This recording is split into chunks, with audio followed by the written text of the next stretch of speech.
Are you struggling for consistency in your sim racing? Does your iRating look like a roller coaster? If so, we have good news for you. The way to get more consistent is to first understand what you're doing differently than the professionals. And VRS is the answer. With our competitive subscription, you will have the telemetry, setups, tutorials, and everything else you need to fully analyze your driving. Our data packs and the ability to compare your driving with the best in the world will show you exactly where to adjust your inputs, change your driving line, and shave seconds off of your lap times. And our powerful and precise Direct Force Pro wheelbase and precision pedals are being used by some of the world's best drivers. All these champions agree that VRS hardware is not just the best on the market, it's also priced well below the competition. So if you're looking to upgrade to direct drive and the best pedals in sim racing, VRS is your answer. If you want to get better, get faster,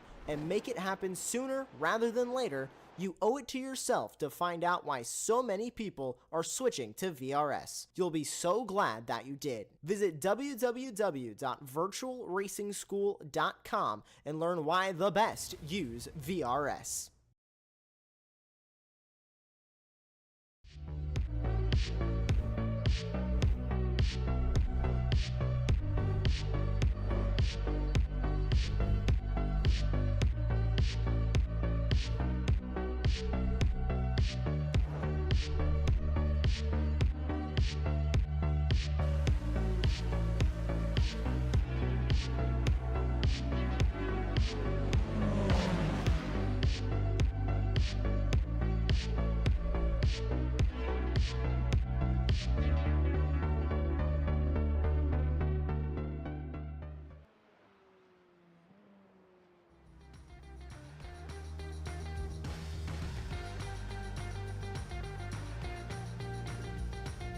Greetings, race fans, and welcome to Apex Racing TV's presentation of the Radical Esports Cup. J.R. Gregory here with you on the call. Next to me in the commentary booth, as always, my partner, Racing Ron Mons, and in the production carrier, pushing your buttons and twiddling your knobs, our producer, Joshua Wilkie, the star of the show, as always, the fantastic Radical SR10.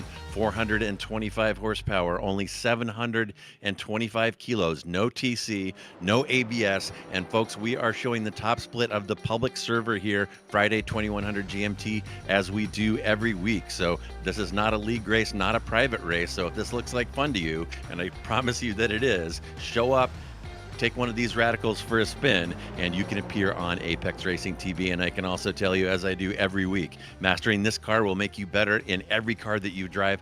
Fantastic schedule still remaining here in the second half of season 1 of 2024. Sebring, Road Atlanta, Monza, without the first chicane notably, Mount Panorama, and Donington. So here we are, week 6, and with names like Knickerbrook, Druids, Lodge, and Old Hall, you know that we are in the UK, specifically Oulton Park, and I am excited for this one. Last season's race at Oulton Park was probably the best race of the Radical season, and we'll get into more discussion of why that is a little bit later on, but this track was originally built in 1950 on the site of the Oulton estate, dating back to the 1800s. The track has played host to F1, F2, and F3 over its 70-year history, and currently hosts British touring cars and British superbikes, along with many others. Today's layout, 2.6 miles, 4.3 clicks with 12 turns, and again, notably omitting the 2 chicanes that many people kind of find annoying as breaking up the flow of this fantastic track. So my favorite section here, and Ron and I will be talking about this throughout this broadcast, is the downhill run from Knickerbrook into Druids can only be described as a controlled careen. And the last time that we were here, we saw some incredible sends into Druids, some successful, some less than successful, we shall say. So look for a lot of action there. We also saw a lot of action last season in Lodge Corner coming on to the front straight. So Ron, I know that you were looking forward to this one after the fun that we had calling the race here last season. So what are we looking for out of these radicals today? Well, I think we're looking for just as much of the action that we saw here last season, but I think one of the reasons why we're going to see a lot of that action is because we're probably going to see a lot of chaos as well. Throughout this season, we've had a lot more participation, which is a wonderful thing. It's nice to see new life breathed into these Radical series here on iRacing, but one thing that has resulted in is much more chaotic races. I remember Spa a few weeks ago, which was one of the most chaotic races I've covered in my about a year of covering this series here on Apex. So I think with a lot more participation and a lot more drivers running in this series, it could lead to a bit more chaos in a track like this, which is old school in its design, old school in its lack of runoff. Really, the only runoff that you have at this track is just grass, which thankfully with the reworked physics here on iRacing isn't as much of a slip and slide as it used to be, but it's still a track that will bite if you make any sort of mistake. So I think we might see a little bit of chaos, but I think we're also going to see some very hard racing with a pretty close field as well. Yeah, and this UK track is very well suited to this UK designed and produced Radical SR10. And about 5 minutes into qualifying now, you see our provisional pole sitter, Lamba. I'll run through with you this season. Top 10 at the halfway point with 6 weeks behind us. P1 so far in the season is Daniel Lamba. James Barry and Andreas Friedrich will round out the provisional podium so far. And you'll hear a number of names here that are actually on the grid with us today. Strong field for our broadcast. Jorge Gonzaga in 4, Mick Hutchinson in 5, Reitnen in P6, Leon Hernandez in 7, Lucas Rees in 8, Myron Ianni in 9, and Eric Harmon in P10 on this season. So we're going to have a fantastic broadcast for you today. You're going to see some of the best esports drivers in the world and a number of drivers who are in the top 10 currently. And here we are riding along with a frequent flyer here on our 2100 GMT broadcast, Denis Kyriakopoulos, and right now we're headed through the back section, about to round Knickerbrook Bend, and here's the section that I want you to pay attention to today as we careen downhill into Druids. A blind apex over this rise. It is a nut check every time you go through here, and I'll tell you folks, when you are putting down hot laps in this Radical on this track, you are taking massive bricks on every corner, on every track. So these drivers at the pointy end of this field will have excellent car control and a lot of experience wrestling these Radicals around tracks like Oulton Park. Speaking of drivers running on the ragged edge, that's a very tricky corner for all these drivers. The final corner, Lodge corner, to go onto that start-finish straight away. Our producer Josh outlined it when we were talking before this broadcast. It's a very tricky corner to get right with a wild swings of elevation. You're going up, then you're going down, then you're going back up, then you're going back down. It's very tricky to try and apply the power on these cars. You basically have to squeeze that throttle pedal like there's an egg underneath it that you don't want to crack all over your sim racing rig. So that corner is going to be really tricky with these drivers. This whole section to round off the lap, I feel, is going to be pretty tricky, especially on lap 1 with these drivers on very cold tires. We've seen in the past that these Radicals take quite some time to warm up and really get into their operating window where these drivers can really chuck them around the racetrack. So when you really have to rely on that aerodynamic grip at the start of these races, I think that's when we're going to see a lot of incidents, especially with those very sudden swings of elevation change that we see at a track like this. Yeah, great point, Ron, about Lodge Bend. It is one of the critical corners on the racetrack because it leads on to the longest straightaway. And as you said, you're braking downhill and you're having to apply throttle over a crest. It's slightly off camber as well. So the track is just daring you to roll on the throttle as early as possible there. And going on just a hair early will result in tragedy. And I'm not normally much of a prognosticator, but I'm here to guarantee you right now that we are going to see some cars swapping ends in Lodge and some side-by-side action. So looks like we're beginning to grid up here. Let's take a look at our grid. Daniel Lamba, the season P1, will take the pole. James Barry, season P2, will be beside him in row 2, and awkwardly that P2 spot is on the inside going into turn 1, and we have seen some change of positions there. So Lamba going to have to get a really good start to defend that P1 from Barry. Next row, Rees and Andreas Friedrich. Mick Hutchinson will be next to Ianni in 5 and 6. Rafa White and Franco Sanchez in 7 and 8. Dennis Kyriakopoulos and Sully Reitnen in 9 and 10.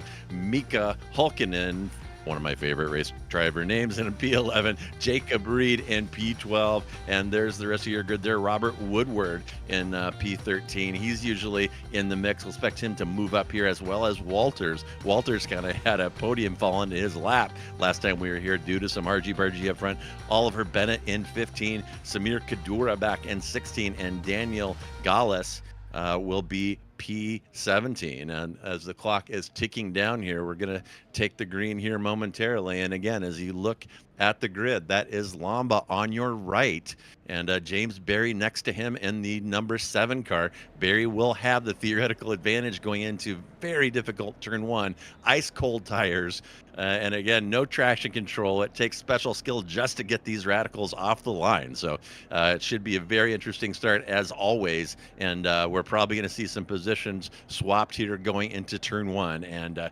my goodness, Ron, I'm looking forward to this one. We had so much fun last time. I think this race is going to be even better. It's going to be one of slicing and dicing, and we're waiting for the green right now. All right, here we go, and we're sitting with Lamba right now. Keep an eye to his right, see if Barry can stuff it in there. And there's somebody getting a bad start, stopped on the grid. Oh my goodness, that is Lucas Rees, did not get off the line at all. Meanwhile, Lamba able to protect that P1. It's Lamba from Barry, from Friedrich, and McCutcheon and Sanchez. Sanchez has jumped up 3 positions, and Rees falling out of his P3 has let a couple of guys jump up there kind of unexpectedly, right? Still in the painted boxes on the grid. And Lamba, here we go, as we get the first lap underway and our first entry into the lovely Shell Oil hairpin down here. It's a beautiful banked corner, and really it's critical to get a good drive out here, because this is another long, it's not a straight away, but they're definitely going through the gears and reaching pretty high velocity over Knickerbrook, downhill charge into Druids. Here we go. This is going to be hard stuff. That's going to be a very tricky corner for all these drivers, one that they can try and attempt an overtake at. We saw that at this race last season, but I think we'll see these drivers try and take it a bit easier, especially towards the start of this race, but they're definitely not going to take it easy. Trying to get into this next corner, you can see some side-by-side action farther in the back. There's Lucas Rees in the middle of that. That was a very bizarre start from him, but it looks like he's going to try and claim a few positions here, as there's some being and banging action there. Coming through the corner, Lucas Rees trying to size up a move on the both of these drivers that he's currently stuck behind. They're acting as rolling roadblocks right in front of him. He might get a little bit impatient, a little bit testy. We might see him try and pull off some very audacious moves. I think in a race like this, where it's a fairly narrow track, where overtaking isn't the hardest in the world, but it's definitely not very easy, I think we may see tempers flare in this race. What do you think, JR? Oh, yeah, for sure. And we'll have to keep an eye on Rees in that regard. Oftentimes we see people that get a bad start and are splitting their time between kicking themselves and pushing their way aggressively through the field. So we'll keep an eye on that. And here we go, lap 2. The laps are going to tick by very quickly here. 17 laps. There's a lockup into Shell. Somebody may be off there. I didn't quite catch it, but I did see the cloud of smoke there in Shell corner, where you got to get this car. That was white. Woed way up. Yeah, here we go. And here is our replay. And we're looking, what were we looking at? Was it white that went off here? That's Yep, white. there. Ooh, oh. Big lockup and right into the tires. Oof, man, my goodness. Yeah, that is a tough spot there. And we frequently see offs there. And again, these cars, no anti-lock brakes. So you have to be careful with your braking. And here we are through Old Hall. And my apologies, I was mistakenly calling that lodge before. That's Old Hall Bend with the entry onto the front straight. And we're already beginning lap 3. It's Lamba from Barry, from Friedrich, from McCutcheon, from Sanchez. And that top 5 has not changed. And you can see these cars. Part of making a fast lap here at Oulton Park is using as much of the track as possible and as much as of the grass as the program will permit you to do. So you'll see some pretty wild lines and some exits that look like offs, but they're actually inbounds. No iRacing penalty or 1Xs for treading on some of the green stuff. So a good familiarity with those areas is a must to put down good times here.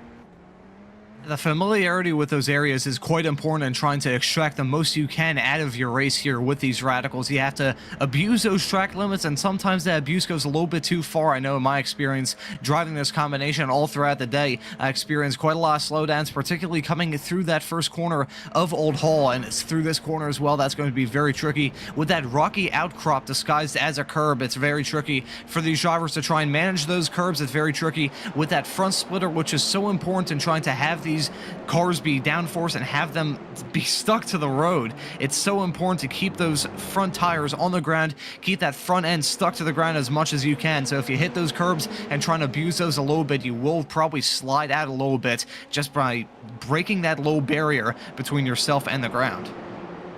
The field stretching out a little bit here. It's not quite the door banging that we saw last time we were here, as Lamba, Berry, Friedrich, McCutcheon, Sanchez still 1 through 5, and not a lot of cars close right now. As you see, Lamba has already extended to a 1.6 gap ahead of Barry, or actually 1.1 according to the on-screen timing tower. So Lamba trying to drive away here, and meanwhile Barry's got Friedrich sniffing around his bumper with McCutcheon right behind a couple of very fast drivers. Friedrich particularly is not what I would call shy, so Barry's going to be watching his rear view for a possible move here into Druids.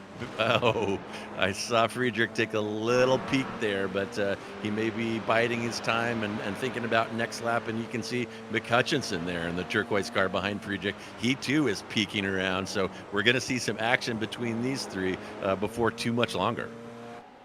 Wonder if we're going to see these drivers really come to blows and start to battle, or if we're going to see these drivers start to train a little bit. Actually, I say that you can see Myron Ianni trying to get a move done here on Sanchez, heading into the final corner, just wasn't close enough to get the move done there. But with those three who may start to battle here in a few moments time, I think it'll drag this 3-car battle right behind them between Ianni, Kyriakopoulos, and Sanchez there. It might drag them in a little bit. I think that might be Sanchez going off there a little bit. We might be a slowdown from him, but we're going to replay now to see Oliver Bennett farther down in the order. I think this is heading into the final corner. Yes, it is. Heading into Lodge. This is going to be possibly a move going wrong here. Heading into the final corner.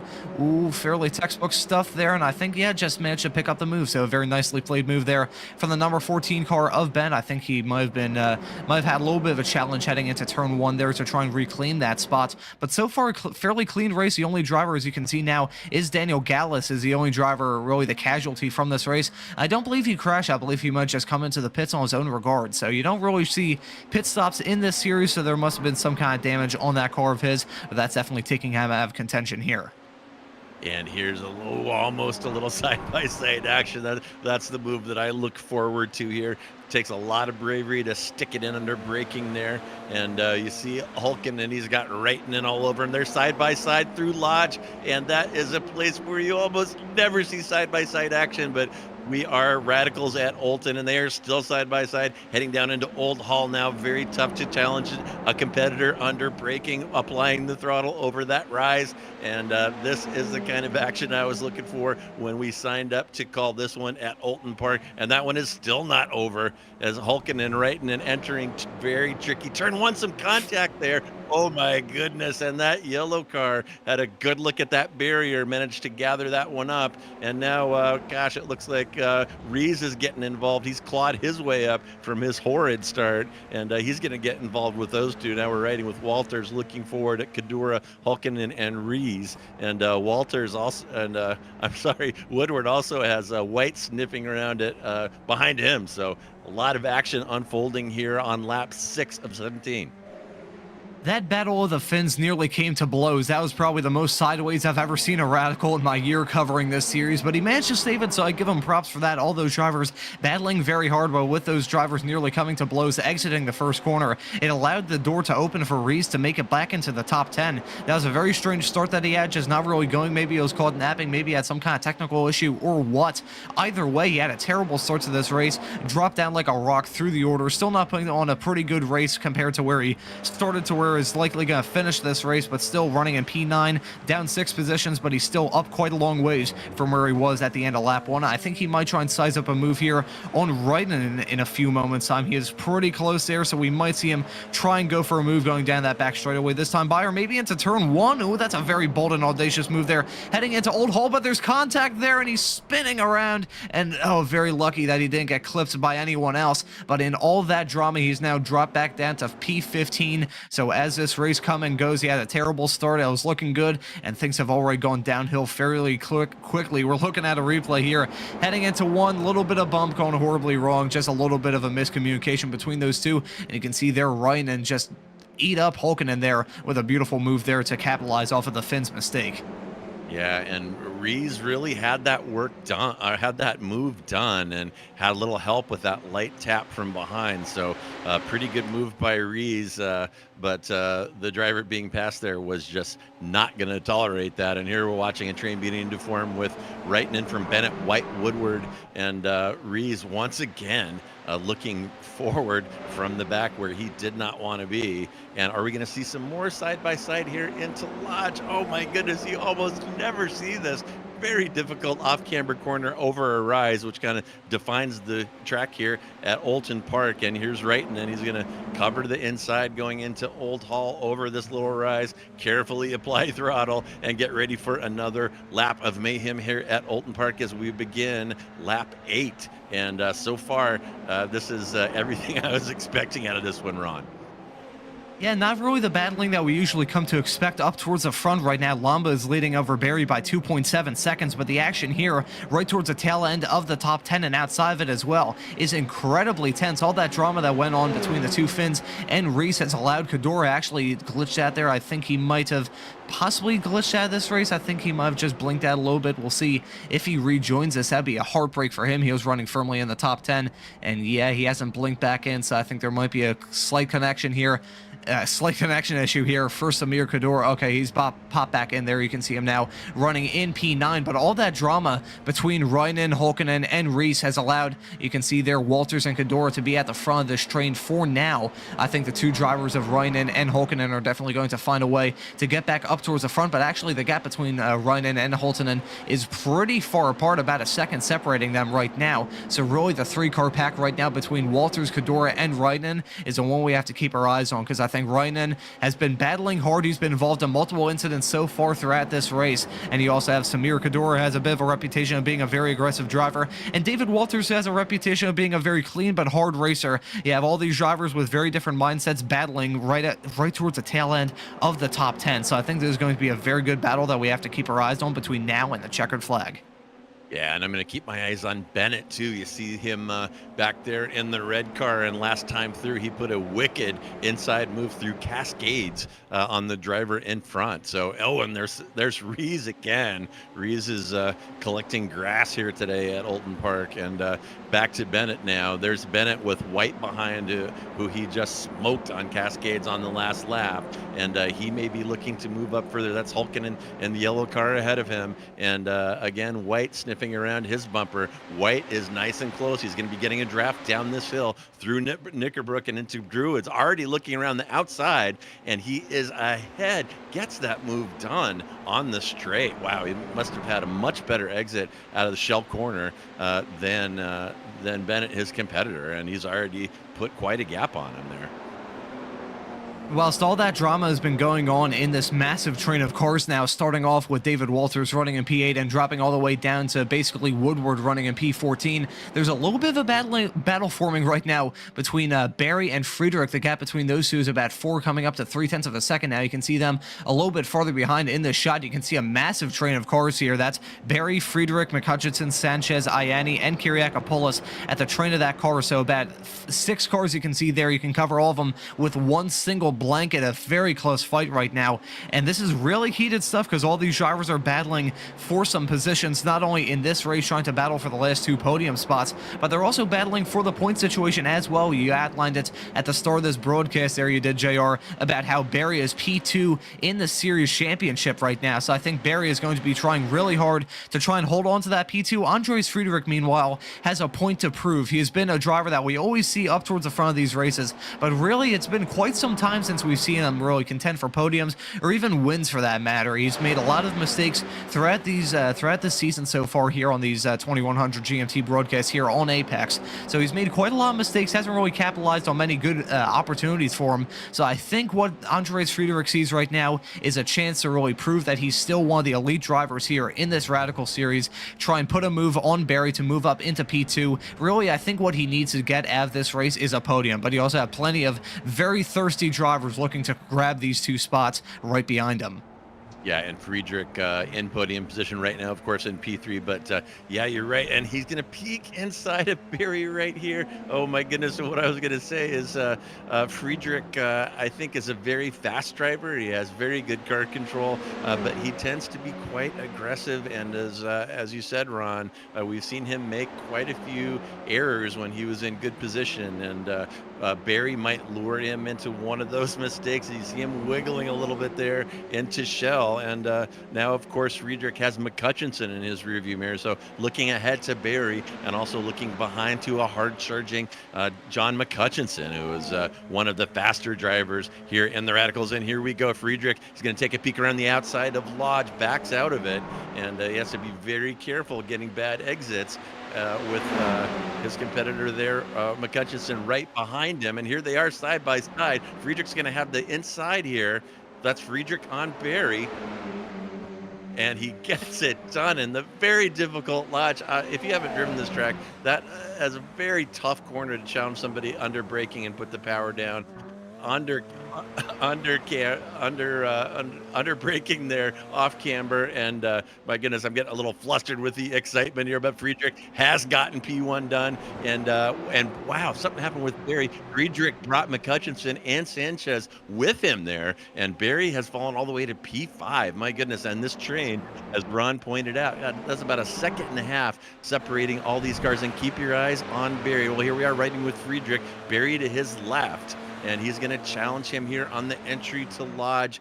Very iffy right here, off camber, going over a rise, and he gets it done. And Barry got a little wheel off there, maybe lost some speed on that exit. And here comes McCutcheon and Sanchez, and Barry maybe washing out of Old Hall a little bit there. So a horrible sequence for James Barry. Loses about 3 positions in a couple of corners. Ouch.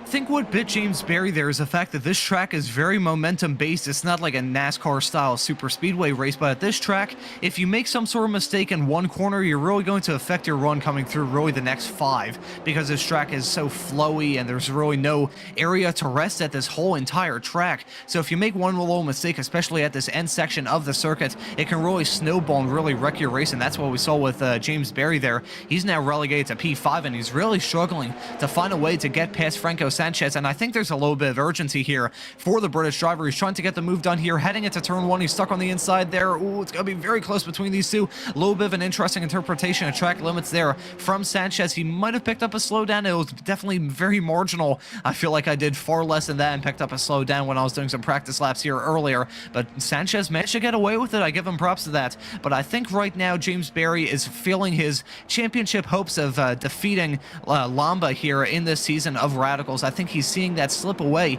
at this race, because you can see Ianni and Kyriakopoulos are within striking distance. The gap between those two is it's less than a second, about 0.8 of a second between those 3 cars. So if James Barry makes one little mistake here, he can crater down the field even more. But you can see here up towards the front, John McCutcheon might try and go for a move. A little bit of bump drafting we might have seen there between himself and I nearly said Anders Meyer. No, that's actually Andreas Friedrich there running in P2. I'm getting my wrong series confused here on Apex. Anders Meyer is a driver that runs on the ARL GT3 trophy. You can check out these broadcasts here on Fridays. But anyways, looking at this is really hard stuff. And drivers have been battling hard, sometimes even too hard. You can see some hard battling here. Oh boy, Reinen spinning. He managed to keep it on the road. He saved it and kept it out of the barriers. That is a brilliant save there from Reinen, who's had a very dramatic race.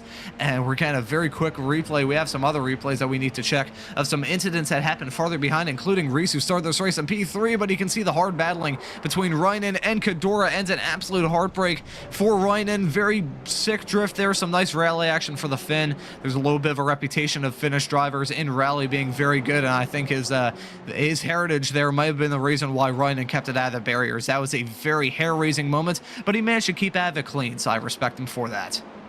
My goodness, yeah, what a sequence. And now here we are back, Barry painting the bumper of Sanchez, and I know that Barry is not happy sitting in P5 right now. You see him wiggling under power coming out of the shell corner, and he is not going to take this line down. He's got 3 laps to make something happen here with Sanchez, and he is not he's not going to be satisfied unless he gets it done. Meanwhile, right up front, you could just see heading into Druids, McCutcheon putting the move on Friedrich. So now McCutcheon has moved up into P3. It's Lamba from McCutcheon from Friedrich, and Lamba is getting a track day here with all this fighting behind him. He's 6 seconds ahead, completely out of reach, and now are we going to see Sanchez take a crack? Or no, that's Barry behind Sanchez again. A lot going on here right now, and looks like Kadura has binned it here somewhere as well. May have involved Reese, and here is Kadura on the outside, and Kadura and Reese coming together. Oh my goodness. And Kadura unable to recover from that one. It looked like they both were going to get through that thanks to this new grippy grass that they've added to iRacing.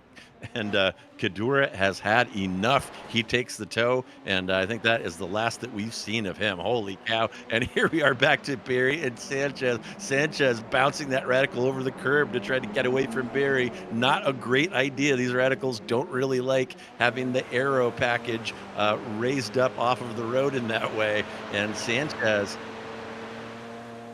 yeah, we'll get to that pass for P2 here in a moment. Let's see what happens with Barry and Sanchez, though. First into Druids, and Barry is going to try the over-under. It looks like he might have it coming into Lodge here, and they're going to enter Lodge maybe side by side. Oh, he backed out of it. Wow, it sure looked like he had that, but he thought better of it at the last moment. My goodness, and I think in a moment here, Josh is going to let us see that move. McCutcheon on Friedrich coming down the hill into Druids. We'll spool that up for you right now. And yeah, you see McCutcheon here all over. Friedrich gets a good exit out of shell corner, bombing down the hill here. Friedrich will cover the inside. McCutcheon says, go ahead, I'll take the outside. And Friedrich kind of gives up on that one. Nothing he could really do. Not a lot of drama there, but that'll put McCutcheon up into P2. That's a movement upward of 3 positions for him. And we're getting down to crunch time here. Lap 16 of 17.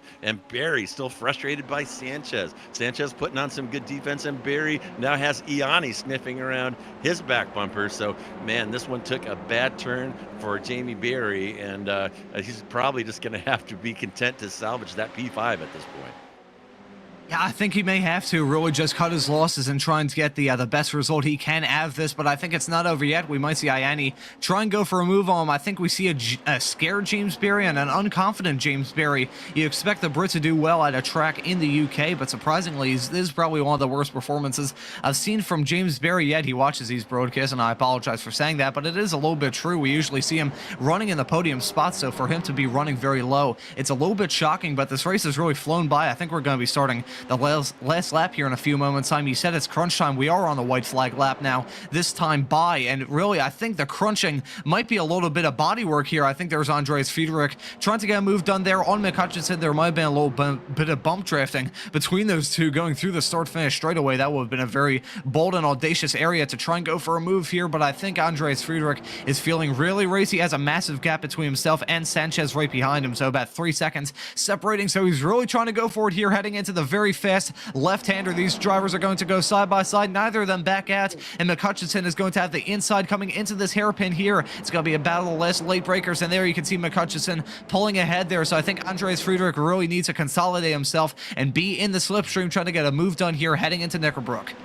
Yeah, and here we go. He's going to do what McCutcheon did to him on the last lap. He's going to try the outside into Druids. It's a drag race down the hill as we careen over that gap, and Friedrich is going to get it done. Oh, my goodness. And just risking everything on that bumpy exit of Druids. But McCutcheon still sniffing around back there. Is he going to take another crack at Barry here into Old Hall?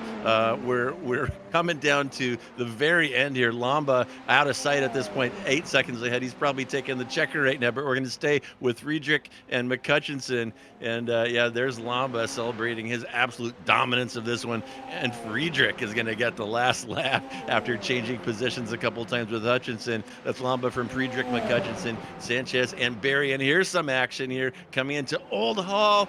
Oh my goodness, almost 3 wide. And that's this, what car is that? The 3 car? Oh my goodness. And that is Walters there in the 9. That's a white car that you just saw there. A little bit of a slide there exiting the final corner. But that was hard stuff between himself. Oh, you can see some donuts gone horribly wrong there from McCutcheon. He nearly got T-boned there as the field encroached on his position there. I think he might have... Oh, yeah. Still doing the burnout there. Wow, that was a very dramatic race, and that was a very nice battle that we just caught the end of there between Reed, Bennett, and I believe that was also, yeah, a lot of drivers were involved in that battle, and that was a very dramatic race. I don't think it was as dramatic and exciting as we saw here last season, but that was still a pretty damn good race from start to finish. Yeah, I think we jumped in. I think you're right. We jumped into that little interaction there between Bennett, Reed, and Walters there at the very end. And there was so much going on that when that flashed on the screen, I had no idea what I was looking at. I thought I saw the number 1 car, and there could have been a change of position there at the end of the last lap. But obviously, Daniel Lamba will be our driver of the day today, completely drove away from pole and was never really threatened. He had a second gap after just 1 lap, so he got to benefit from all the fighting behind him. And James Barry kind of having a rough one today, and not as rough as Lucas Reeves, of course, who fell 11 positions to 14 by the time it was all said and done. But yeah, pretty good action today. Pretty much what I was expecting out of this. Not quite the epic instant classic that we had last time, but very enjoyable, and I hope it encourages some of our viewers to take the Radical for a spin, and also to try Oulton Park without the chicanes. It's a completely different track without the chicanery going on there on the back straight. We'll say one reason why we didn't see I mean, we saw a fantastic race, don't get me wrong, as we're seeing some nice donuts here, some fantastic donuts to end off a great race. I think one of the reasons why that could have been the case is down to the slipstream. I mean, that's usually a massive effect with these cars, and we saw that play full force in some of the races, definitely last week at Suzuka. That was a fantastic race as well. But I think maybe the slipstream wasn't as potent here as we've seen in the past, so maybe that could be the reason why we didn't see as much slipstreaming past each other as we usually expect from this series, but that was still fantastic stuff from start to finish, and really part of a fantastic schedule. And speaking of schedule stuff, we have a great schedule for this season, but I think we may be able to give you a sneak peek as to what the schedule will be looking like for Season 2 next week, and then probably the week after that we'll be able to give you the whole schedule for Season 2. There's been a lot of voting in the Radical community about what the schedule may look like, so I think we're in for a pretty good season. I've been seeing tracks like Road Atlanta part of this season's schedule, Interlagos, a track that we visited a few seasons ago, Red Bull Ring that we saw this past season, it was actually the season opener this season, and some other tracks. There's been a lot of tracks thrown out there, so I think we're in for a pretty good season, but I think we also have some drivers waiting in the interview room, as well as some results that we may well get into here before the finish of this broadcast. Yeah, and let's go ahead and fire up those results. I see Jamie Barry outside wanting to come in and explain himself. He does have some explaining to do, and you can talk to us about that bad lap that he had losing 3 positions. But here are your final results. As I said, Lamba dominant, winning from the pole. Will take your P1. Andreas Friedrich, after that back and forth fight with John McCutcheon, has prevailed in that and will be P2. McCutcheon in 3, Sanchez and Barry 4 and 5, Myron Ianni in 6, Denis Kyriakopoulos in 7, Rafa White in 8, Bennett in 9, Jacob Reed will round out your top 10. Then we have David Walters, Reitinen, Hulkinen, Samir Kadura, Woodward, Rees, and Gallus bringing up the back there. And as you can see on our timing tower, those bottom 4 ended up binning those Radicals and not taking the checker. So little rough and tumble, little hargy-bargy here today, but pretty decent race. And let's see. Ron, do you want to go ahead and drag in Jamie and get his impressions from the race today? I think I will do. I'll drag him by the collar. Apex Racing TV does not condone any sort of abuse. So, James Berry, thank you so much for joining us here in the commentary booth. I think you're very happy to see the end of this race. How was it out there? Well, I don't know. I'm not too happy about how it went. It was pretty stressful, I guess, for the first 10 laps, and then I can't believe I lost 3 positions in one go, in one move. And then I wanted to get some positions back, and I couldn't. So I wanted more laps. I wanted to get past Franco at least. So I'm not too happy. Now, sorry to kind of dwell on this a little bit, but you think the reason why you couldn't really reclaim those positions was a little bit of tire wear? We saw you really pushing that car in the early stages of this race. So do you think the tire load that you put on those tires at the start of this race, do you think that could have been the reason why you couldn't really reclaim those positions towards the end? No, I think tire wear is probably an issue for everyone. I think, honestly, you saw, I mean, Franco was defending like an absolute maniac from me.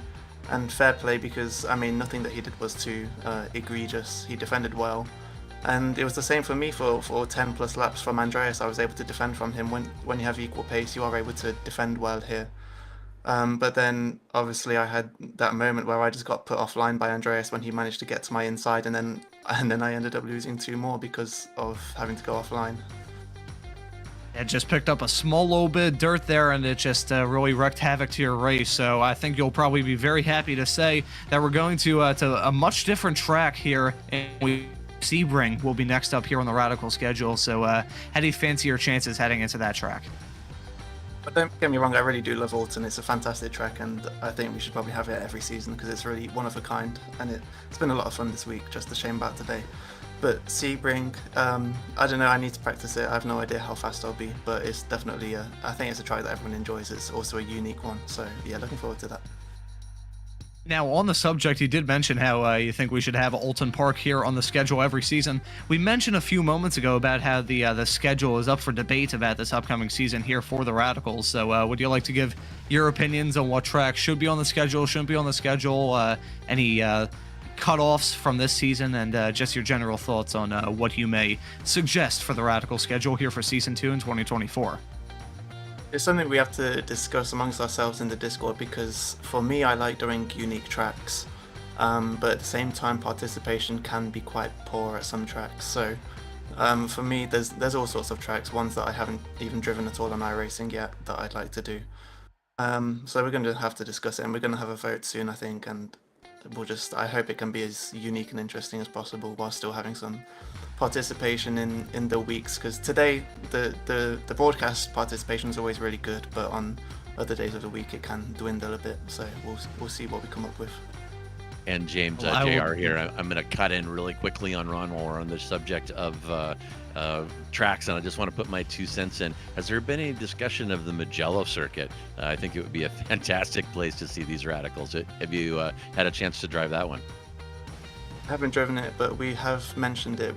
Multiple people have mentioned it, and I think if we vote for a new track, I think Mugello will be top of the list. So I think there's a good chance we'll be at Mugello next season. Excellent. Good to hear. That would be a very good addition. I think the Radicals would play well at a track like that. It would be a mix of, I think it would be very similar to what we saw at Suzuka last week. So fingers crossed we see it on the schedule next season. That would be pretty cool. So James Berry, thank you so much for joining us. I'll definitely be stalking the other Radical Discord server to see what kind of schedule y'all cook up. And fingers crossed we see you here for the 2100 GMT broadcast next week at Sebring. Yep, cheers. Thanks, guys. See you. All right, and on the topic of schedules, we got some fantastic Radical Racings here on Apex Racing TV, but that is not all. We've got some of the best esports drivers, best cars, and best tracks that you will find on YouTube, and we have a fantastic schedule coming up this weekend. 2 great esports events will bring us Formula Ford Weekend Warriors at Rutskigen and Spec Racer Ford Weekend Warriors at Tsukuba. And the next week we'll kick off strong with the Rikmatech World Challenge Series taking place at, of course, Daytona for some mixed class racing on Monday night. Tuesday sees the Apex Racing Academy Porsche Cup attack Imola and bouncing those cup cars over the curbs. So that will be a good one as well. So be sure and hit subscribe to Apex Racing TV and hit that notification icon so you don't miss any of the action. And Ron, looking forward to Sebring. Last time we were there, it was dark. I think it was an epic struggle for some of these drivers. I think this one is going to be in the day this time around. So what are we looking for, you think, out of Sebring? I think it's going to be a much different race. The last time that these cars raced at that track in the daytime, they were skidding around like cats without their claws. So I think really it's hard to compare. These cars have changed so much ever since, I think it was season 2. I think it was season 2 of 2024 the last time these cars raced at a daytime Sebring. So I think it's going to be just I think a complete unknown from my perspective. I'm sure plenty of the drivers are going to be getting a lot of practice. I'll definitely be getting a lot of practice to really get you the ins and outs of how those cars will handle that track in the daytime. But if it's anything like the racing that we saw there 2 seasons ago when it was held in the night, I think we're in for a fantastic race in 1 week's time. Yeah, it should be good, and setups may play a role there. Of course, this is a fixed setup series, so some of these drivers might not be able to soften the suspension to their liking over the very, very bumpy Sebring. So that is where we're going to be next week and every Friday, 2100 GMT, and that is going to wrap up Apex Racing TV's presentation today of the Radical Esports Cup. I am J.R. Gregory on behalf of my partner, Racing Ron Mons, and our fantastic producer, Joshua Wilkie. Thank you so much for joining us. Happy Friday and have a fantastic weekend.